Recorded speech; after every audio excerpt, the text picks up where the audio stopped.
the Cricket Podcast.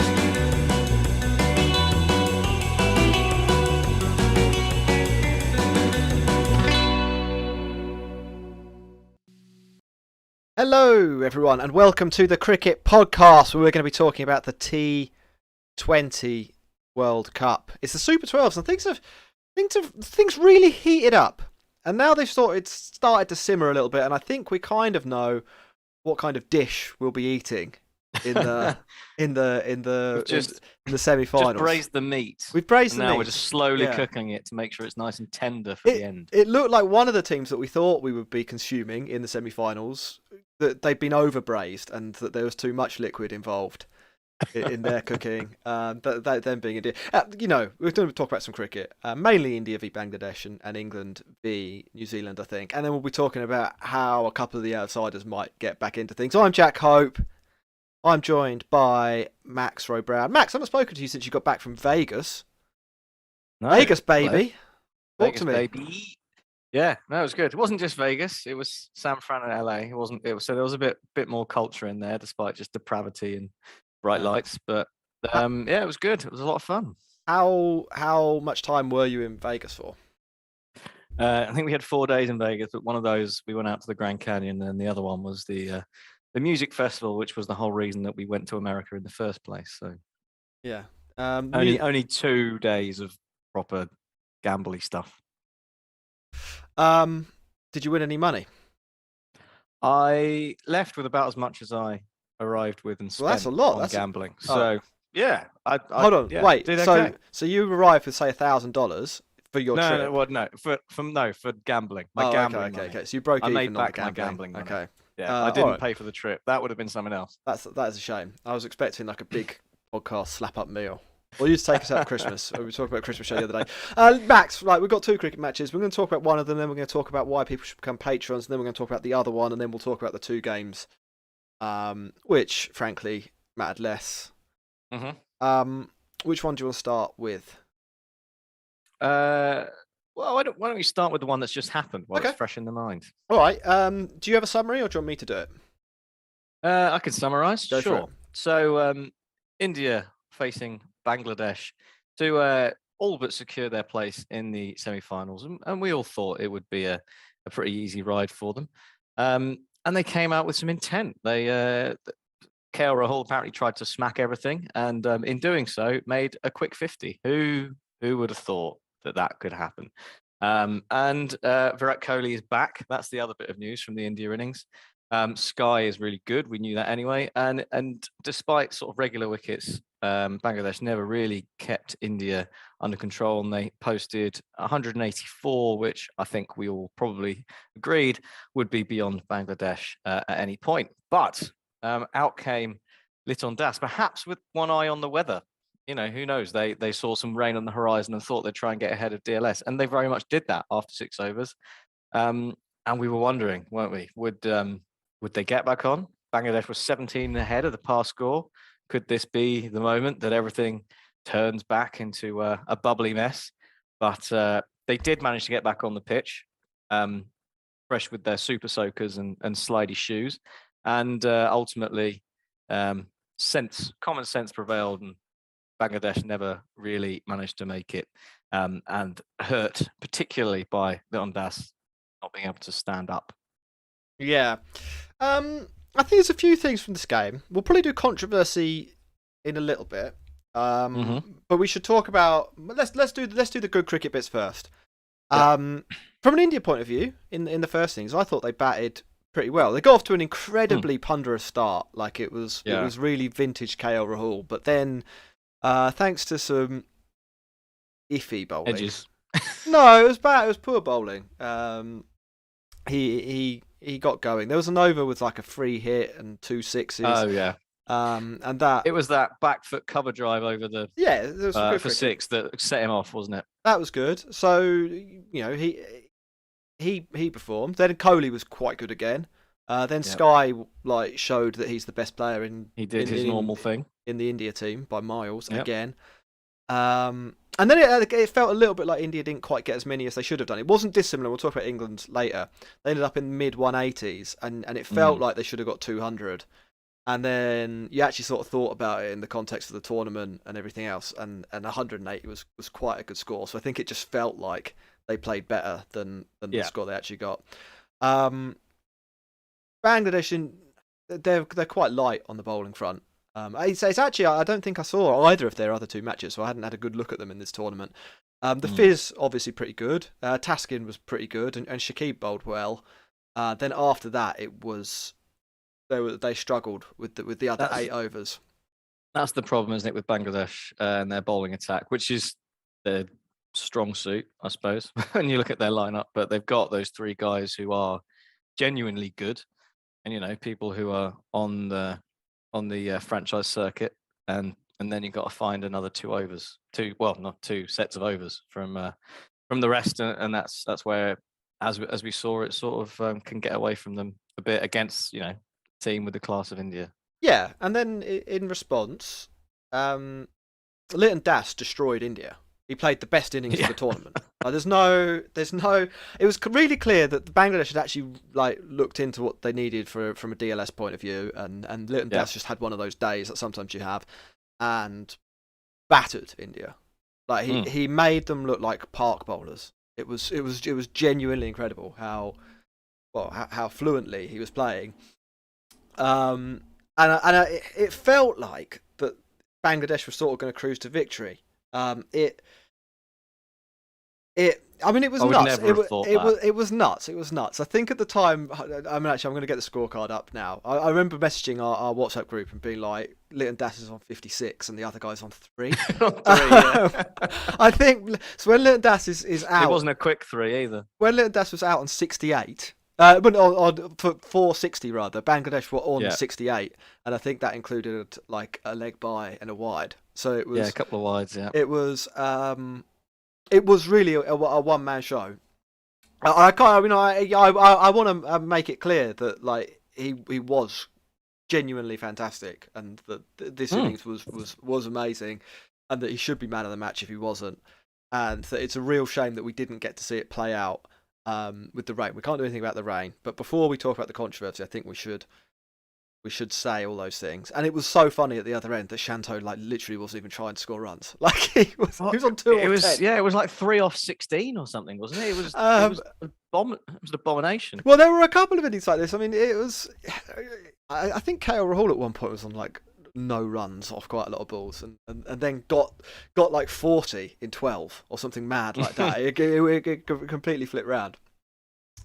But yeah, he was really good. I think we'd said in maybe our preview show that Bangladesh are a little bit Das or bust.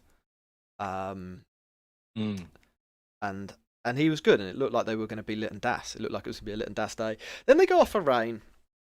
And the standard stuff happens. You've got the cut off before you start losing overs.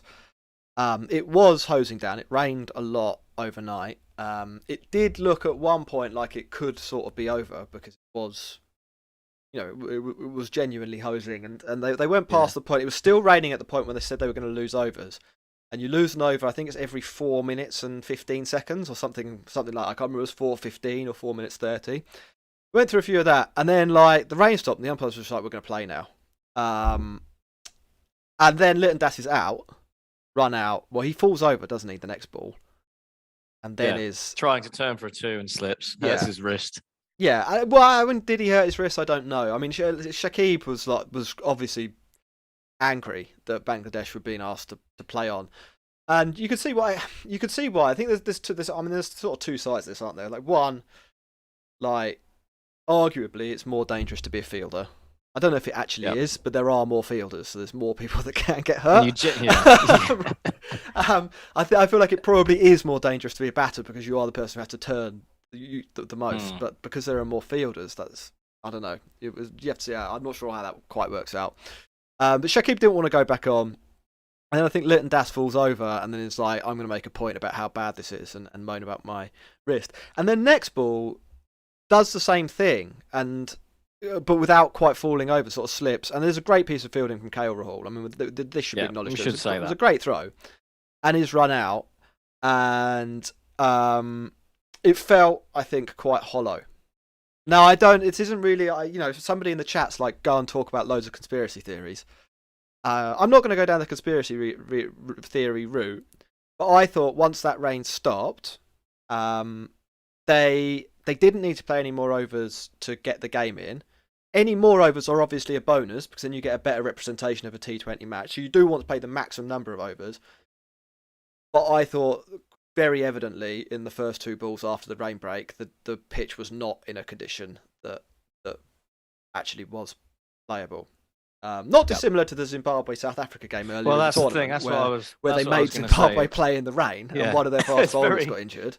It's very easy to fall into the sort of ICC conspiracy theory, blah blah blah trap. But there's pretty much the same thing happened with South Africa, Zimbabwe, and I think it's just more a case of they're hosting the World Cup in the start of spring in Australia. It's been Yeah. wet. It's been even more Yeah. wet than usual. It's not like this isn't a normal spring for Australia. There's like 3 different weather systems that have combined to make it worse than normal, and they want to try and get as much cricket on as possible, and they perhaps pushed that too far. But it's quite funny when you sit and watch a test match and you're like, they go off for half an hour and then you sat for another hour waiting for it to dry, and you're like, why are they not just playing cricket? Like, this is ridiculous. Like, it's just so cricket. And then it flips around and you're like, they've gone on instantly and everyone's falling over. I think there's a little bit of a happy medium here. I'm not saying that they should not have played any more cricket. Yeah, I think they should have waited at least 10 minutes. Yeah, basically, I think they should have been playing 12 overs instead of 15. And I think in a bid to effectively, like I said, to play the most overs to make it the fairest reflection of what the game should have been, they've made a decision which introduced this wild element of luck, and it's broken against Bangladesh. Like, it could very easily, and should say this, it could very easily have been like an Indian fielder on the boundaries flips over and lets the ball go for 4. I mean, like that could have been the incident. Sky took a couple of really good catches and very easily could have dropped one of them and turned his ankle. That would have been an absolute disaster.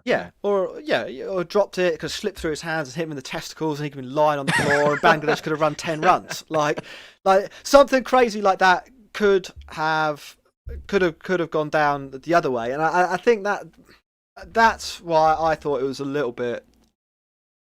It was a little bit of a shame for what looked like it was going to be exciting game. Yeah. Well, no, I mean, like, no, let's not get away from it. It was a really exciting cricket match, and we'll talk about sort of what happens afterwards. I think we just all wanted to see a bit more of what Litton Das could have done. Yeah, we were robbed. Being run out because he fell over. We were robbed a little bit, and this is always the incidents like this are always going to be harsher on the batting team.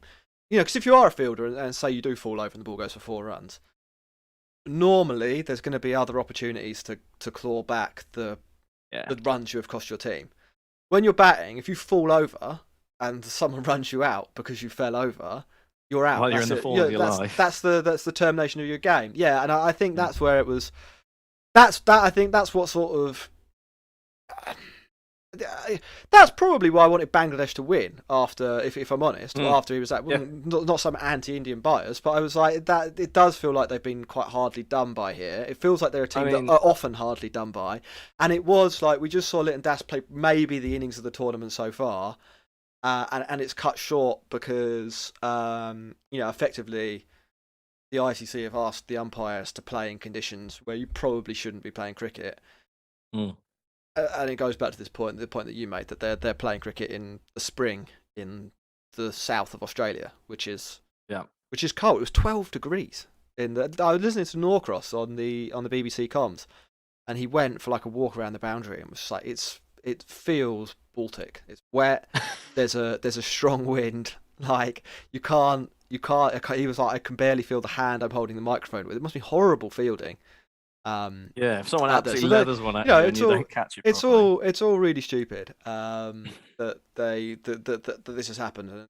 This is what you get. You get moments like this, and Well, the other thing to be clear on, it's not. I don't think this has got anything to do with India playing. No. It might have something to do with a stronger team playing a weaker team, and there being a little bit of psychological pressure to make sure that the stronger team isn't. Don't get unfairly gets disadvantaged dumped by out. the fact that like in the South Africa Zimbabwe game. I feel like had that been Netherlands Zimbabwe, they wouldn't have bowled a ball. But because it was a game that South Africa should have won, and that by not winning it, that could have massive implications on who makes or which one of the good teams makes it out of the group. There was there was a desire to get it played. A similar thing might have been going on here. I don't think it really had anything to do with India. But you obviously can't think like that, though, can you? I mean, everything has to be done on exactly the same basis, and that's people decry it, but when you look at things like bad light, that is at least something in Test cricket that is universal. They have light readings that they aren't supposed to play beyond, and that's when they go off. And sometimes you're like, what, why? But there's the sort of reason why. There is at least something measurable that you can go on. And that's, I guess, where it becomes difficult, and it gets a bit subjective and other things can come into play.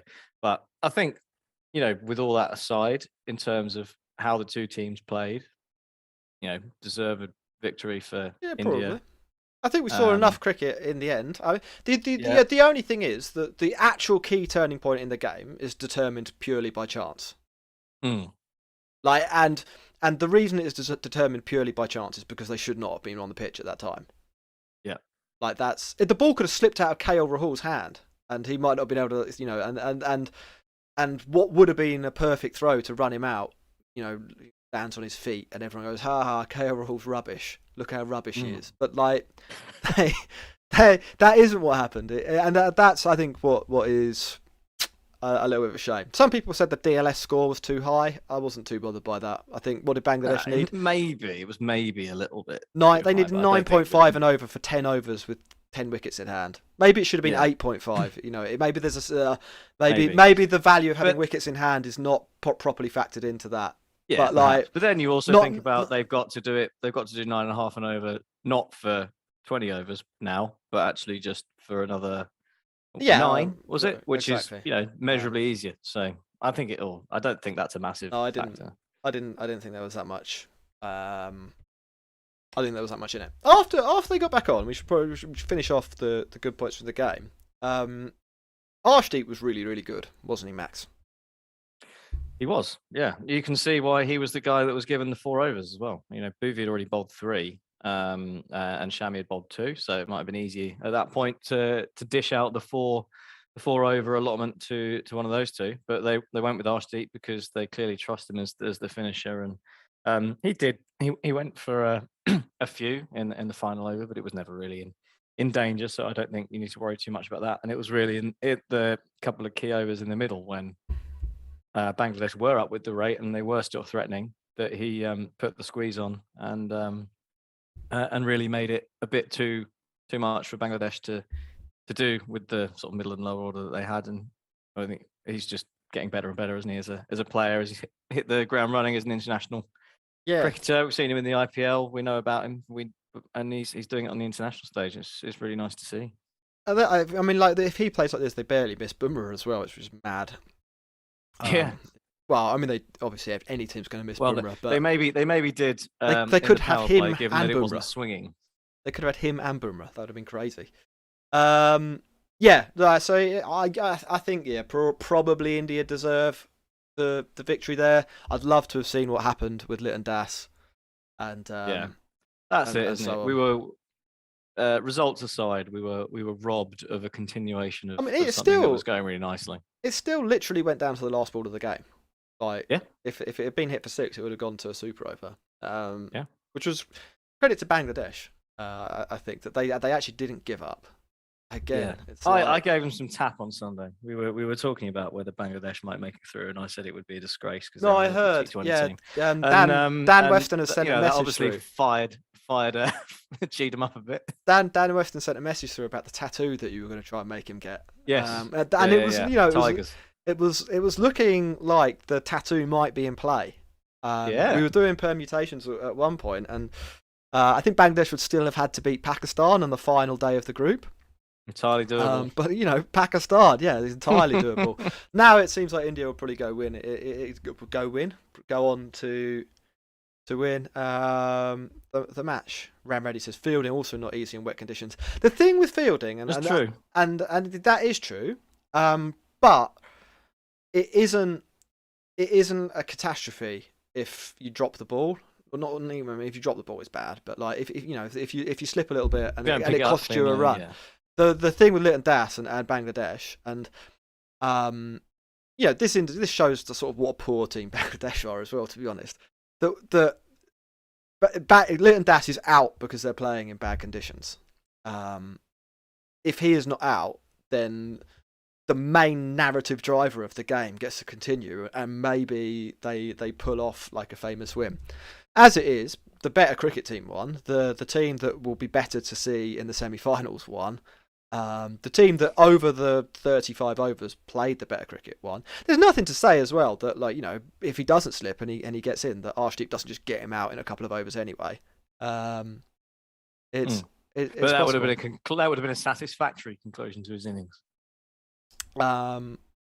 Yes, yeah, that would have been if he'd been bowled, if his middle stump had flown out the ground, and everyone would be, then we could be sitting here and we could be saying, Arshdeep, not only is he great at the death, but you can throw him the ball when you need a wicket, and he'll cartwheel the other team's best batter. But that didn't happen. A man fell over, and and that was it. Although there was a good throw, which suggests actually the fact that the throw came in suggests that maybe fielding isn't that hard in the wet.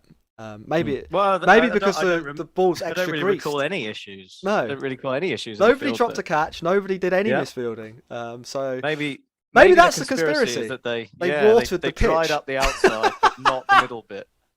I mean, just to finish off on that, we've got some questions on this, so we'll probably revisit this game. And I know a few people did ask us some things, but just to finish off on a point, India at one point had their full-time ball thrower Raghu on the boundary with a special brush, running round to different fielders on the boundary to brush off the dirt and the wet and the grass from players' spikes so that they could, feel better. Like that. Big brain cricket. It's big brain cricket, but it's also pretty clear. And normally, when you play cricket, you don't need a member of support staff chasing your fielders round the boundary with a special brush. Like normally, that isn't an issue, and that is a bit of an indicator that actually perhaps that both teams probably thought that wasn't ideal. Obviously, if you're India, you have to go out there because you were out the tournament if you didn't go back on. Otherwise, they lose. Yeah. Sai says, we'll answer this question, then we are going to move on. Sai says, KL deserved to be man of the match. He was not man of the match. KL Rahul can't have been man of the match. Virat Kohli was man of the match, okay. I think. According to Cricket Info, and Litton Das was their MVP. Correctly, I think. But yeah, no, Kohli was the man of the match. Okay. Player of the match. I mean, Litton Das was clearly better. Didn't win though. Can't win player of the match if you don't win the game, Jack. You know the rules. Come on. You know the rules. Yeah. No, that is correct. Yeah. Right, Max, can you tell people about our Patreon quickly? I can. Patreon.com/the cricket pod. For as little as $5 a month, £4. You get access to the Discord, which is obviously popping off at the moment, and was actually my main way of keeping up with all the cricket while I was in America, because it all happened overnight. And but there were a few of the guys are based in the US, so there were some people around at my time, and that was great. Thoroughly enjoyed that. We've got exclusive shows that we've started doing. One where you can come and join us, talk about one of your favorite clips, and we'll commentate over it with you if you're a top tier Patreon. So get involved in that, and all that good stuff. It's good fun, and come and join us. Sure. And if you're watching on YouTube, listen to Spotify, iTunes, Podbean, Google, make sure you hit like and subscribe so that you get an update every time we do a thing. So that you sort of spread the word. Why don't you tell a friend? We haven't done this for a while. Just do a tell a friend drive. Tell a friend. Word of mouth is still the best way. Yeah, we're actually getting quite a good number of listeners. But if everybody told one friend, come and listen to Big Max and Jack Hope talking about cricket with Ross Legg occasionally and sometimes Dan Weston. Everyone did that, and then everybody that they told did it. I reckon we could double our. You know what I mean? I've not explained that well enough that anyone will do it. Tell a friend that we're Sounds good. a bit like a pyramid scheme, but it's good enough for me. It's a pyramid scheme, but for listeners. Mm. Still got quite a lot of this World Cup to go. We've got shows Friday this week, Sunday, Wednesday, Thursday after the semi-finals, and Sunday again to wrap things up. Max, we have an option now. We can. It's like a choose your adventure. This show. Yeah. We've got 3 more matches to talk about. 2 of them are Afghanistan, Sri Lanka, Zimbabwe, and Netherlands, and we're going to talk about them maybe a minute each. Do you want to do them before or after England? Should we get those out of the way and then we'll go Cool. England? So earlier on today, Zimbabwe lost to the Netherlands, which was a bit of a shocker. I think from their point of view. Funny old side, aren't they, Zimbabwe? Yeah, they definitely are. I don't really know. It happened early, and I couldn't be bothered to wake up for it.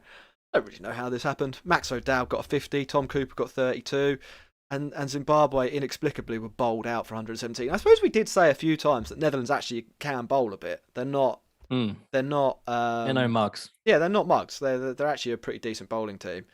So I suppose this could have been on the cards. And Zimbabwe, Sikandar Raza aside, haven't lit up the tournament from a batting point of view. So it's a T20 outcome. It means actually that I think the repercussions for this are relevant in terms of qualification. Well, actually, not completely irrelevant. I think it basically means Zimbabwe were out, but they were kind of out because they have to play India. Yeah. And didn't they lose? And they lost to Bangladesh. Anyway, the actual implications are for the next T20 World Cup. And this is a really long, convoluted story. The way qualification works is weird. So the top 4 from each pool in the Super 12 go through automatically to the next T20 World Cup. Then the next highest ranked team that finished in the bottom 2 go through automatically to the next T20 World Cup. Now, Makes because perfect sense. Yeah, well, it's basically to make sure that, like, Pakistan or somebody don't end up in a qualifier. That's what's going on here. What this probably means is that Zimbabwe are going to slip out of the top 4. Now they are ranked better than the Netherlands, so for various different reasons, it's probably not the end of the world. But it might have an impact on whether Namibia can qualify. This is nuts. Might have an impact on how many teams from Africa can make it to the next World Cup. And if that does happen, it could be between Zimbabwe and Namibia for qualification. So, bit of a shame if you like Namibian cricket. I don't know 100% sure if that is actually going to be what plays out. But it's weird. And that was actually the only thing that was on the line. I suppose if the Netherlands win their final match and finish above Zimbabwe, that does happen. But, weird shit. In the other group, the kind of pointless game was between Afghanistan and Sri Lanka. Although it wasn't completely pointless, was it? Because Sri Lanka now actually theoretically can still qualify. So we're not gonna say that wasn't pointless. This was a really important game. Afghanistan got 144, which is sort of their top end against anyone that can bowl, and Sri Lanka chased it down relatively easily. A couple of pieces of news from the game. Rashid Khan hurt his knee, but apparently we'll be okay for the next match. I don't know if that's news. It was a point. Not that really matters. It was a thing that happened. Is he okay with next year's IPL? That's the main thing. Probably. And whatever other franchise is happening. Yeah, so long story short, if Sri Lanka beat England and Australia lose to Ireland, Sri Lanka can go through as a result of that. I think that match was pointless. I'm not that interested in talking about it in more detail. It seems like an unlikely turn of events. But, it means that Sri Lanka have got something on the line against England, which will make that game more interesting. The dark horses are not dead yet. No. They're in the horse box on the way to the glue factory, but there's a little bit of there's a little bit of traffic. There's nothing like an opening game defeat to Namibia to focus the minds, is there? Cool. Let's talk about England. England, they played a cricket match at weekend. Although it wasn't the weekend, was it? It was in the week because I listened to it on the way to work. They were playing that match against New Zealand and they batted first. They batted pretty well. They got 179 for 6. It looked like at various points they were going to get quite a lot more than that. Butler got 73 from 47, then was run out with not long left. Not that many balls left, but he was in pretty good form, so not inconceivable that he hits 3 more sixes and they get 190. Alex Hales batted pretty well till he was stumped. Livingston batted pretty well till Ferguson knocked him over. And then kind of everyone else didn't do anything. But it was enough. 179. Like I said with that India match earlier, that's a good score in this tournament. And it kind of proved to be that. New Zealand didn't get off to a particularly romping start. 8 for 1 after 2. Lost another wicket before the end of the power play. Then they did have a partnership. Williamson dug in with Glenn Phillips. Glenn Phillips continuing his fine form after getting a ton against Sri Lanka. And it looked... Basically, with 6 overs to go, Phillips took down Adil Rashid, and it looked like it was actually going to be squeaky bum time. Looked like it was going to be 50-50 over the last 5 overs, or last 6 overs. I think 6 overs. Yeah, it was over the last 6 overs. It looked like it was going to be sort of 50-50. England, I don't know if anyone in the world was that confident in their bowling at the death. It's a little bit different with Sam Curran, but you did sense that there could be a wobble on the cards. They throw the ball to Ben Stokes for his only over of the innings. He didn't get any runs. They dropped him down the batting order. He gets Williamson out, and that opens up an end, and England are able to chip away. They get Neesham pretty soonly. That word? Shortly? No, but we'll go with it. Pretty soonly after that, and then soonly after that, they got Daryl Mitchell out, and then soonly after that, Phillips fell himself, and at that point it really was curtains. A couple of sixes from Mitchell Santner, or 1 6 from Mitchell Santner, at least took it to the final over. But Sam Curran's the best death bowler in the world now, so that's true. It didn't matter, and England are great again. How easy should it be for them to win the tournament from here, Max? I think it's pretty much in the bag, isn't it? From here, just turn up, and roll everyone over.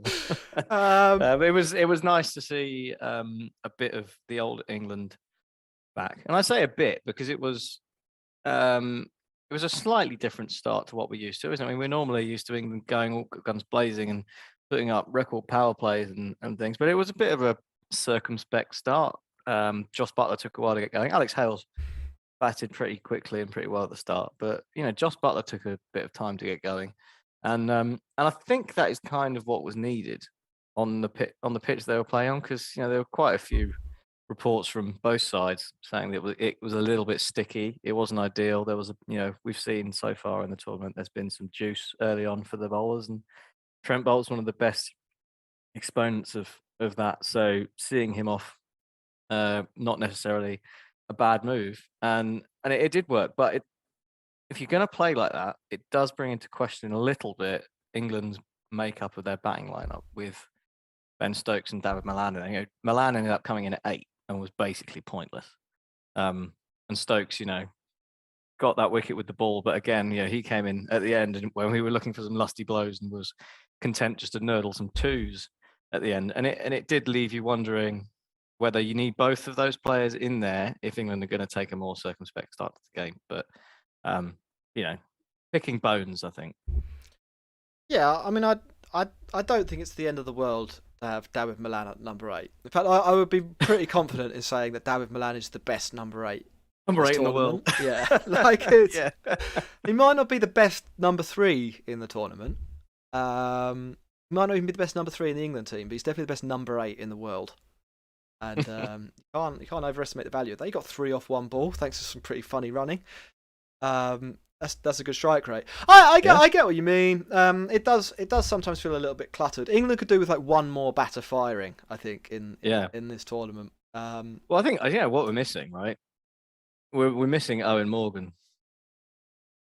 Maybe not recent Owen Morgan, like peak Morgan.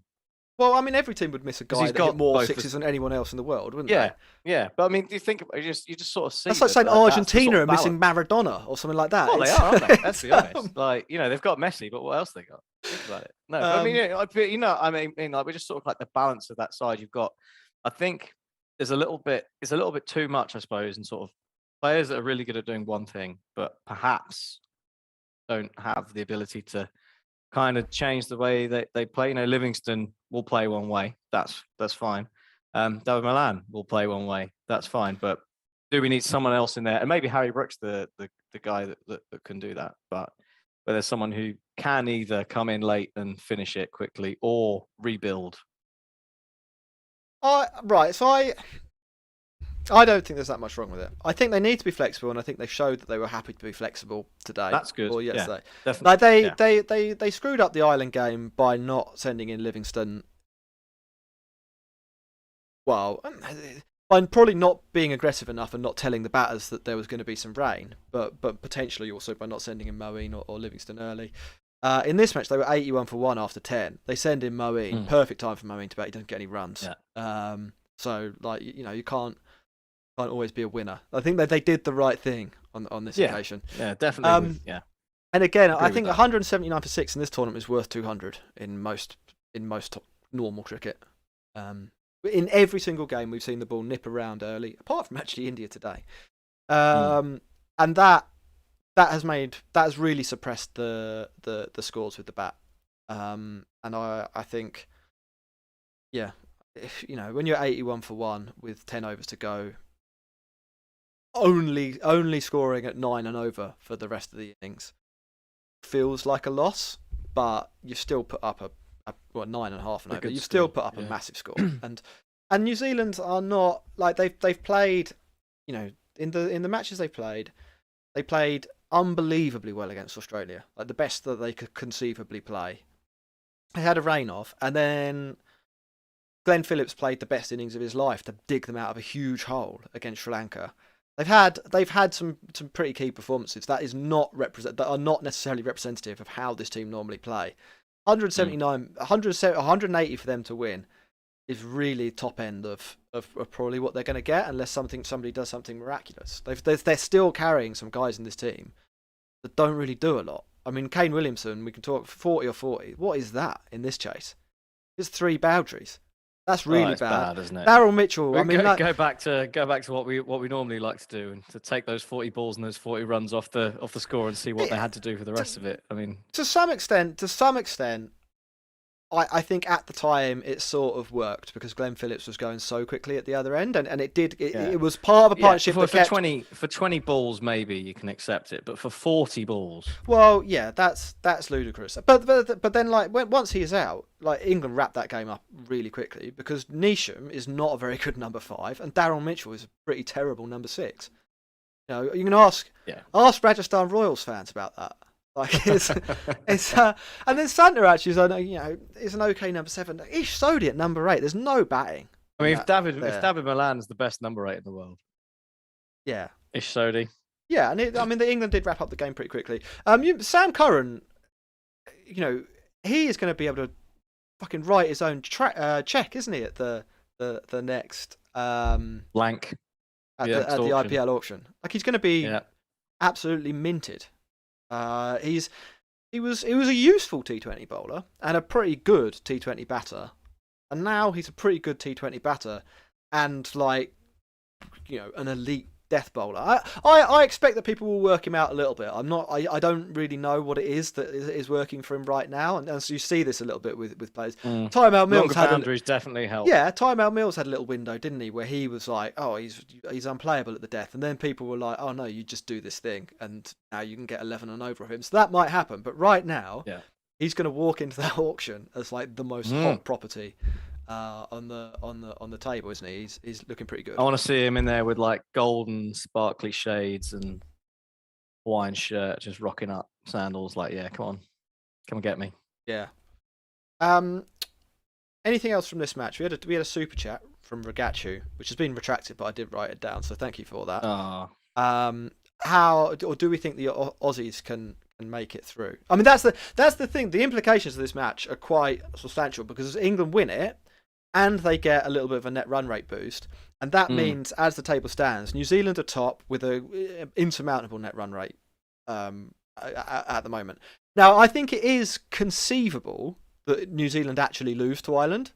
I don't think there's obviously a gap between the two teams, but Ireland put on a bit of a show against England, and they lost to Australia, but they recovered from a really bad. Well, they were out of the game. They were 25 for 5. But the whole thing. They competed ish. I think that if it went wrong for New Zealand, they could lose to Ireland.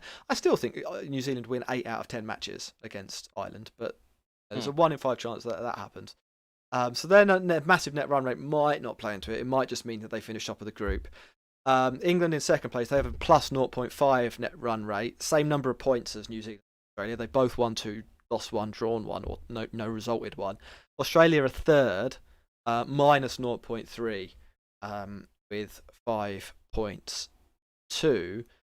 So Australia would need a 0.85 net run rate swing over effectively 80 overs, because it was wasn't it something like a 60-ish run win over Afghanistan, and England Sri Lanka to be really tight? Yes, is sort of the ballpark. Yeah, they have another disadvantage here though, in that England play last. So unless unless England, end up being bowled out for 130 and restricting Sri Lanka to 127. Which is a scenario that could happen. I think England should manage that relatively cleverly. They'll have somebody who tells them that you have to win in 16 overs to go through. And that would be quite an extreme example. I think it'd be much more relaxed than that. Or you need to win by 15 runs to go through. And even Australia v Afghanistan, even assuming they will win by the 70 odd runs they need. Well, and Australia obviously go into that knowing that they've got work to do to win by a clear margin. What do they do? That comes with its own pitfalls when you're batting against people like Rashid Khan and Majib. So I guess what they do is bat first and try and get 250. Yeah. And then get as many runs as you can, and or bowl first, try and bowl them out for 50. But that's riskier. Yeah, it's riskier, and it's hard to try and bowl out a team faster. It's much easier to take risks with the bat.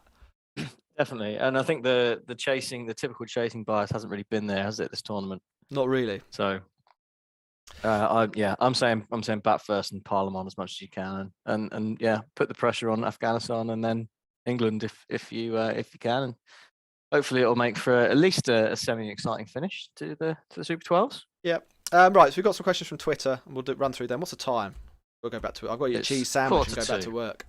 Jagan says, what would happen if it rains in the playoffs? What happens if there's absolutely no rain on the day of the finals? Now, I think there's a reserve day for the final, and the semi-final is decided by who is top of their group, so obviously first place, second. That exact scenario happened in the Women's World Cup 2 years ago. And India knocked out England, I think, by virtue of finishing higher. Could be wrong about that. If someone in the chat knows, let me know. But I'm quite sure that is what it is. Unless you know different, Max. No, I don't know any differently to that. Right then, cool. I've got to get up. So I did that thing where you asked for questions on 2 different tweets. So you have to change between them. The Cricket Slouch says, if F1 teams can have very accurate weather forecasts and apps and simulators, would it not be beneficial for cricket boards to invest in one too? It's a good question. India. I think there's a bit more with F1. I mean, I don't know F1 very well. I don't really watch it. But as far as I'm aware, there's a bit more, very like time sensitive changes you can make, like with changing your tires and having the right grip and that kind of thing. That doesn't really tend to come into play with cricket so much. A quick change in weather isn't going to have much bearing on what you do as a team. If it's like a 5-minute shower, it's not going to make a difference. Just basically knowing what the forecast is at all should be good enough. I think England take note, or telling your teams what the right DLS score is. South Africa take note. Yeah, I think that I think in rain affected matches, that's the key thing is because the Mel Farrell tweeted, and it was wrong, so maybe this is the problem. Tweeted a copy of the ICC DLS charts that they send round. Was which that shows past scores though? Is that different? It might have been past resetting the total. Whatever. But the team should have this information. Confusion, right? The team should have this information. Yeah. So the team that really blew it in this tournament is England against Ireland, where they were behind the rate, and that is embarrassing. I don't think that's got anything to do with the weather radar. I think that's just shit batting, personally. Yeah. Like you say, it's not. if you allow yourselves to fall behind the rate, it's a little bit different, I think, to having the wrong tyres on. Like it's yeah, I don't know. In my head that is different, but I'm not going to get into explaining that in long detail. We have random cricket stats says top 5 teams in your T20 World Cup power ranking right now. So England have just gone up the list. New Zealand are still quite high up the list. India, I think, have been pretty good overall. South Africa have been pretty powerful. Not really any surprises, I don't think, in those 4. I think the teams that have played the best cricket are going to go through. Probably say that the I mean, I was going to say probably Australia are 5th. I would agree. Yeah, but they have only played. Australia would be next. They have only played Sri Lanka and they lost to New Zealand. They did, but they've got the guys. Banyal Durga says one of the hollowest victories I've seen in sport in a while, so I think we know that he wanted Bangladesh. His money is. Yeah. Dilip says so. New Zealand, India, South Africa being in the semi-finals. Can South Africa break the semi-final hoodoo? I think that will be the semis. I wouldn't rule out the possibility of England losing. I think that could happen. Happened in the One Day World Cup. Yeah. We lost to Sri Lanka.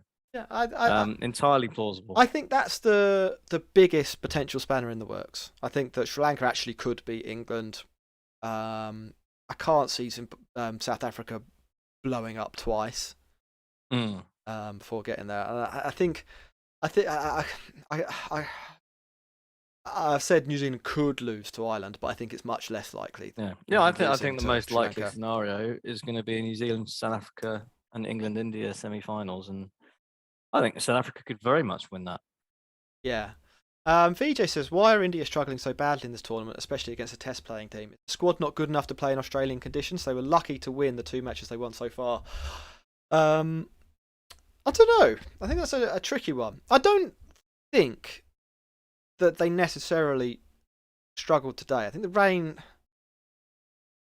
I mean, they were struggling. The rain made it tighter than it would have been if it were full 20 overs. They were struggling at one point, and there is the Litton Das factor. And in my heart, I like. He would have had to score 120. In my heart, I like to believe that Litton Das was going to score 120. My head is telling me that probably wasn't going to happen. It felt like it. It felt like he'd have scored 300 at the time. The South Africa game. South Africa are a good bowling team, playing in good conditions. Even in that match, though, India had chances to win. Kohli dropped the ball, didn't he? Did. So that's a tough one. And I think in Australian conditions, there's probably not that much between India and South Africa. And then, Pakistan.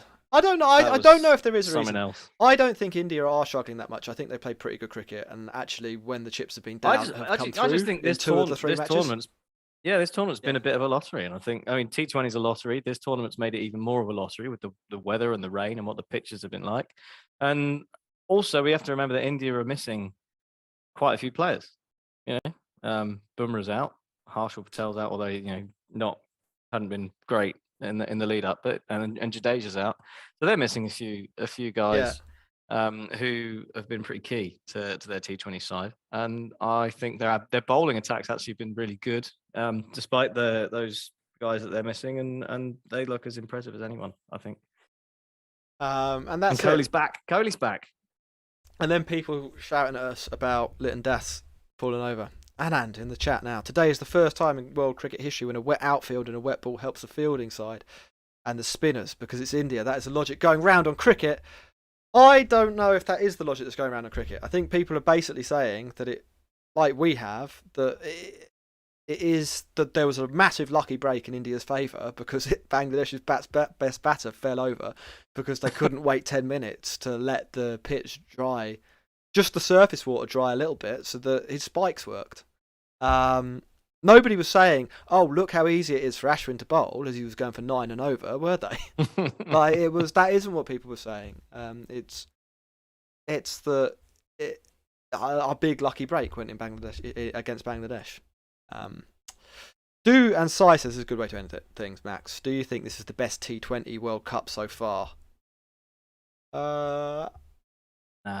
Don't know. Wasn't there the one where Carlos Brathwaite pumped Ben Stokes into the crowd. Yeah, that was a good World That's Cup. got a good one, and I think that both semi-finals pretty good as well. Didn't Root get a ton in one, or a bunch of runs in one, and